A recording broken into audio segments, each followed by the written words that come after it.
They survived wars, crossed mountains, defeated armies, and became legends. Some were feared by entire nations, some were almost impossible to defeat, but every one of them had something in common. They were still human, and eventually, every one of them died. But here's the strange part. Some of history's greatest warriors didn't die the way you'd expect. One was killed by a wound from a weapon. One chose death rather than surrender. One was executed by his enemies. One died from illness, and one disappeared into history surrounded by mystery.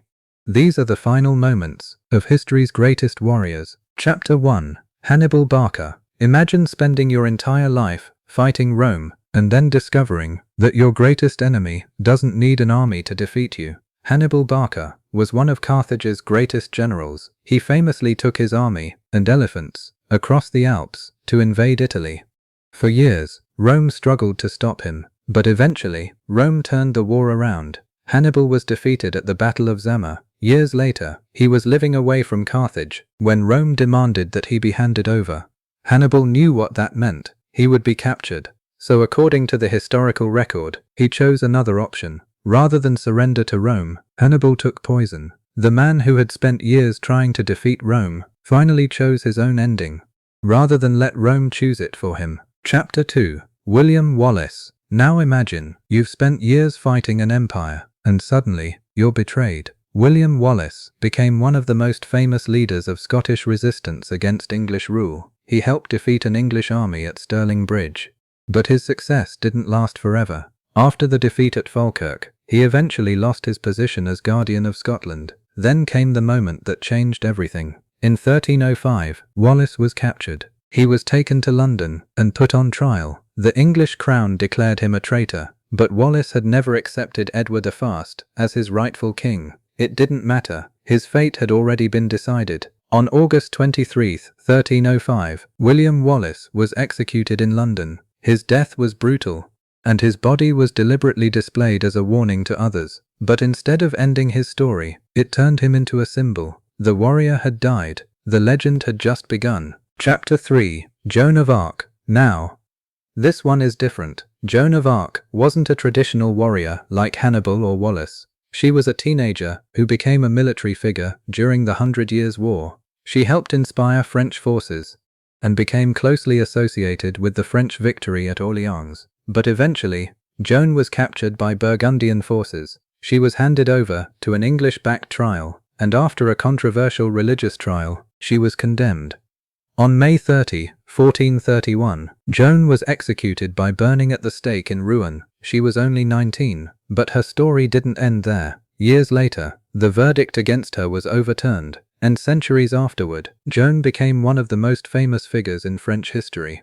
She entered the battlefield as a teenager and died as a prisoner, but history remembered her as a symbol. Chapter 4. Richard the Lionheart. The name alone sounds like a movie character. Richard the Lionheart, King of England, crusader, warrior, a man who spent much of his life fighting. But Richard's final battle wasn't some gigantic battlefield. In 1199, Richard was besieging the castle of Chalus in France. Then, a crossbow bolt struck him. The wound became infected, and suddenly, one of Europe's most powerful warriors was lying seriously wounded. Richard survived for several days, but the wound became fatal.